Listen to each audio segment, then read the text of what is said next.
Hello বন্ধুরা, আমার চ্যানেলে আপনাদের সবাইকে স্বাগত।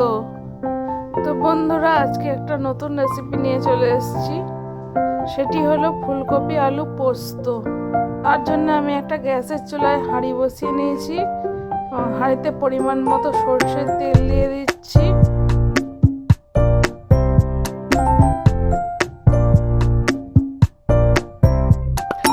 তো দেখুন, আমার তেল দেওয়া হয়ে গেছে, তেলটা গরম হয়ে গেছে। এরপর আমি তেজপাতা দিয়ে দিলাম আর ফোড়নে আমি 5 ফোড়ন অ্যাড করলাম। একটু নেড়ে চেড়ে হয়ে গেলে পেঁয়াজ দিয়ে দিলাম আমি এতে।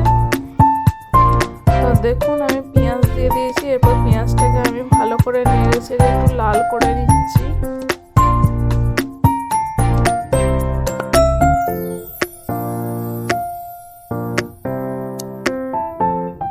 পেঁয়াজটা আমার হালকা লাল হয়ে গেছে। এবার এতে আমি আলু আর একটু মটরশুঁটি কেটে রেখেছিলাম, সেটিকে দিয়ে দিলাম। এবার আলু আর মটরশুঁটিটাকে একটু পেঁয়াজের সাথে লাল করে নিতে হবে। তো আমি ভালোভাবে নেড়ে চেড়ে নিচ্ছি। এবার আমার লাল হয়ে গেছে। এবার আমি কেটে রাখা ফুলকপিটা এতে দিয়ে দিলাম আলুর সঙ্গে। এবার ফুলকপি, আলু, মটরশুঁটি এগুলোকে আমি ভালো করে নেড়ে চেড়ে নিচ্ছি। দেখুন,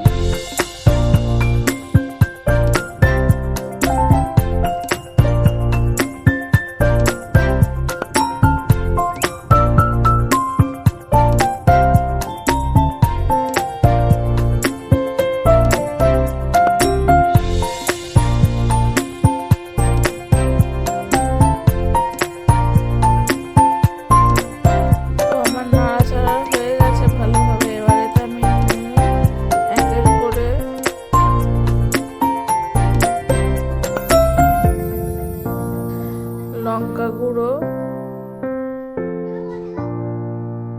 এবং 1 চামচ মতো ধনে গুঁড়ো দিয়ে দিলাম এবং সামান্য হলুদ গুঁড়ো দিয়েছি এবং আদা রসুন বাটা 1 চামচ মতো দিয়ে দিলাম। এটিকে ভালোভাবে কষিয়ে নিতে হবে যাতে আদা রসুনের গন্ধ এবং মশলার গন্ধগুলো না থাকে।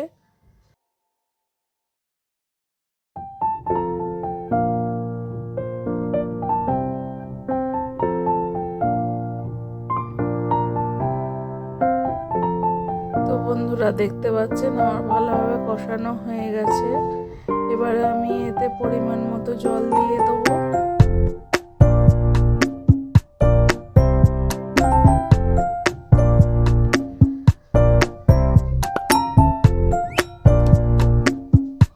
তো দেখুন, আমার জল দেওয়া হয়ে গেছে। এবার আমি ভালোভাবে এটিকে নাড়িয়ে চাড়িয়ে ঢাকা দিয়ে দেবো।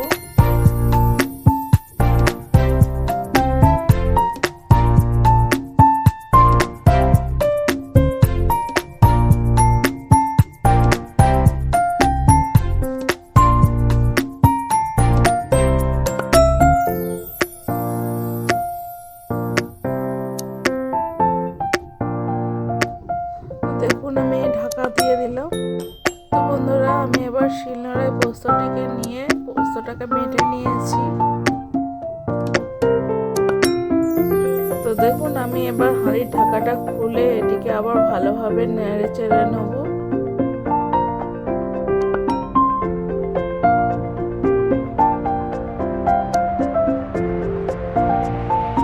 তো বন্ধুরা, আমার ভিডিওটি ভালো লাগলে লাইক এবং সাবস্ক্রাইব করবেন এবং ফলো করবেন এবং বেশি বেশি করে শেয়ার করবেন, কমেন্ট করবেন।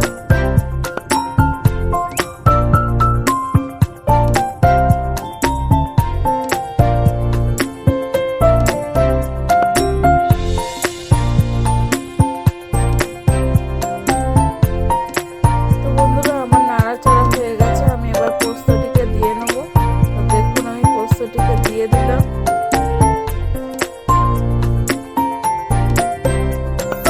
তো আমি এবার পোস্তটিকে দিয়ে দিয়েছি। এবার নাড়িয়ে চাড়িয়ে নিচ্ছি ভালোভাবে। তো বন্ধুরা, রেসিপিটি ভালো লাগলে অবশ্যই বাড়িতে ট্রাই করবেন। তো এবার আমি এতে সামান্য পরিমাণ চিনি অ্যাড করে দিচ্ছি। তো চিনি অ্যাড করলেই আমাদের এই রেসিপিটি তৈরি হয়ে যাবে। Thanks for watching guys.